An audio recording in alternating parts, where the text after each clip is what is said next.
Razaban for FightHype.com. I am with the coach and trainer of IBF welterweight challenger on May 27th. It's a huge fight, Derrick, for Errol stepping up against Kell Brook, his first world title shot. We had the press conference and it was a bit quiet until you spoke. Well, I just have to tell the truth about it. Is that I believe in talking about your successes in life, not about your losses. And you learn from your losses in life, but we're not going to dwell in it. We're not going to give you a certificate, that white ribbon, that consolation prize. We don't do that. It's boxing. Your consolation prize is those millions of dollars that you fought and got. Be quiet. Don't talk about it.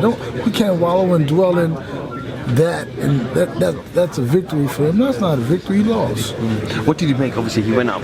He took this huge gamble, going up in 13 pounds, moving up 2 divisions to fight Triple G.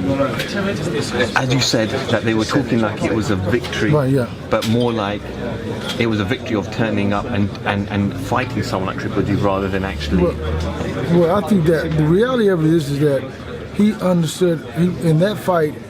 Because when a smaller guy goes up, a lot of times he's a lot faster, a lot quicker. He's a better boxer. So for this fight, he thought he was as good as that guy. But the one lesson he learned is that he's not as good as he thought he was. And that's the reality of it. He thought he could deal with a guy who was Triple G, who's slower, bad feet, slow hands. All he can do is punch. I mean, because if you look at it, you saw the fight Danny Jacobs, when he couldn't land a good shot, what was he, average? So the reality of it is, he found out how good he wasn't in that fight, not how good he was. So that's why you don't give a consolation prize for a situation like that. That's what I'm saying. Errol, you've obviously been with Errol for a long time now. How good can Errol be? Listen, the world does not know how good he really is. Like you say, well,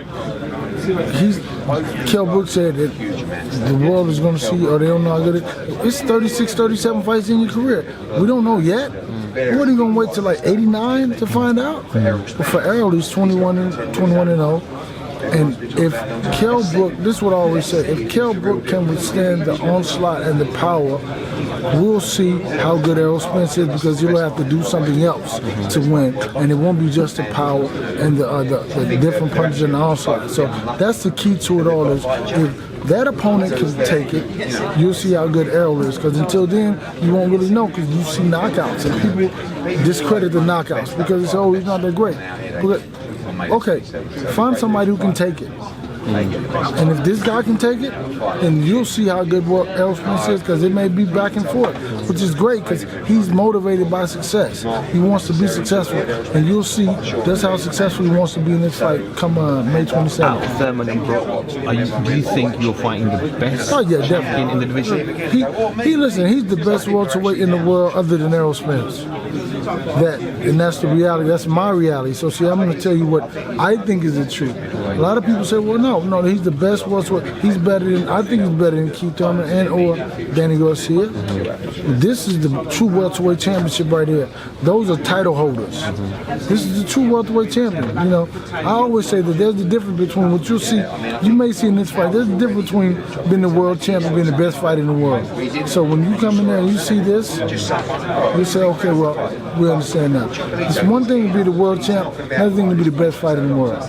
We'll see that. Errol's first professional fight in the UK. What are the plans for preparations? I'm guessing you're going back tonight or tomorrow? We're going back tomorrow morning. Yeah. Going back tomorrow, and when do you come back? We'll be back like on sometime mid-May. Yeah. So get a couple of weeks to acclimatize and get acclimated, get acclimatized. We can't promise the sun's going to be out. Well, we don't need that. Listen, we just want to get acclimated to the time. And like Errol said, it's really for me, because I'm the guy who's, his sleep, his time, he's on this time anyway. So it's really just so we can get acclimated and everything works out real smooth. Derrick, thank you for a little bit of your time. One of the few people that will want to speak to you. Thank you. But for sure, we'll catch up with you when you're back in the UK.